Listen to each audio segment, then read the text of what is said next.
एक पप्पू यादव जी को जेल में उन्होंने डाल दिया है राजनीतिक द्वेष के कारण।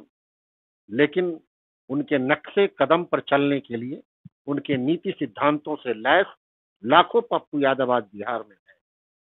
और एक पप्पू यादव को वो जेल में तो बंद कर सकते हैं, लेकिन पप्पू यादव जी ने अपने लाखों कार्यकर्ताओं को पप्पू यादव ही बनाया है।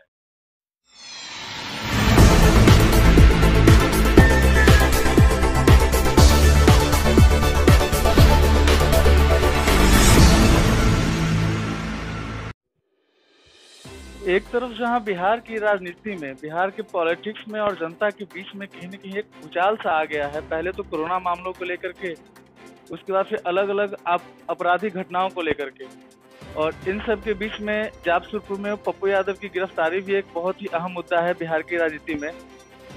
तो इन सब बातों के बीच में अभी हमारे साथ बने हुए हैं जन अधिकार पार्टी के प्रदेश अध्यक्ष राघवेंद्र कुशवाहा जी, और बहुत बहुत स्वागत है सर आपका हमारे चैनल। धन्यवाद।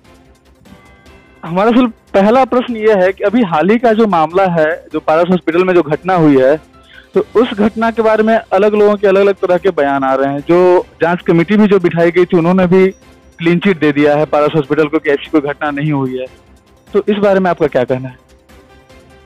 पारस हॉस्पिटल जब से खुला है तब से कई तरह के विवादों के घेरे में हमेशा रही। कभी वो अपने मनमाने फी के कारण, कभी वो मुर्दा पेशेंट को 2 दिन 3 दिन तक वेंटिलेटर पे रख के बेवजह और मनमाने रकम वसूलने के कारण, कई बार मरीज के परिजनों के साथ उनके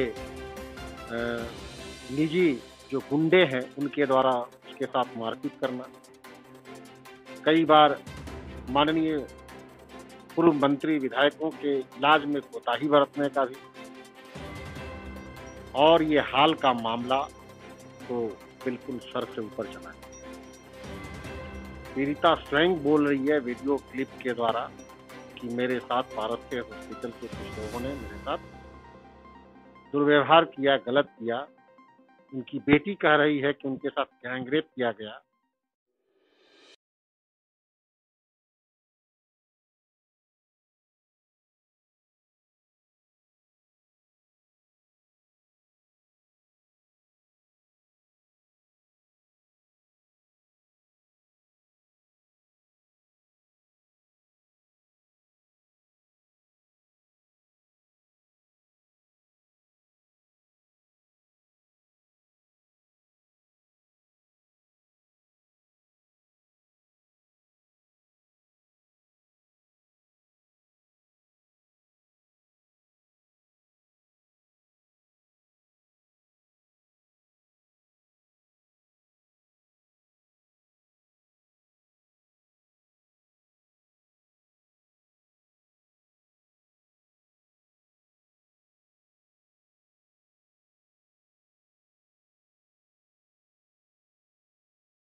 कहा जा रहा है कि पीड़िता की जो बेटी है उनके द्वारा कहा जा रहा है कि पारस हॉस्पिटल बुरा नहीं है, लेकिन जो मेरे साथ जो घटना हुई है उसकी प्रॉपर सही तरीके से जांच होनी चाहिए। यही तो मैं कह रहा हूँ, यही तो मैंने भी कहा कि उच्च स्तरीय जांच होनी चाहिए।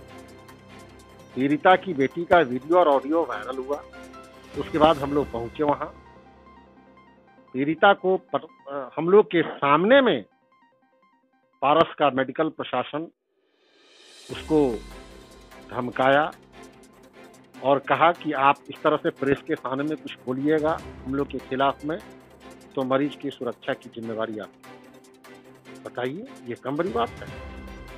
आप प्रेस को बयान मत दीजिए, उनको कहा जा रहा है। यानी वो जो बोल रही है कि मैंने कुछ चीजों को बाहर किया, इसके वजह से पारस के डॉक्टरों ने मेरी माँ को मार दिया, वो हत्या का मुकदमा दर्ज करने के लिए कह रही है। उसका जो हम वीडियो हम लोगों ने देखा है, उसमें सीधा कहिए कि पारस के डॉक्टरों पर और उसके सहयोगियों पर हत्या का मुकदमा होना चाहिए। तो हत्या का मुकदमा हो और वो पारस हॉस्पिटल को बंद कराने की ही बात है, जहां एक नहीं कई दर्जन भर से ऊपर विवादास्पद मामले आए हैं। तो सरकार को तो संज्ञान लेना चाहिए, लेकिन सरकार अभी तक संज्ञान नहीं ले रही है। इसलिए मैंने कहा इसमें सरकार का इनको पूरा संरक्षण प्राप्त है, इसलिए इनको कोई कुछ नहीं कर पा रहा है। हम लोग तो व्यक्तिगत रूप से चिंतित हैं, लेकिन उनके काम में कहीं कोई बाधा नहीं आ रही है। उनके सेवादारी की परंपरा बिल्कुल बदस्तूर जारी है। अहर्निश हम लोग सेवा में लगे हुए हैं और कहीं से हम लोग कमजोर नहीं हैं।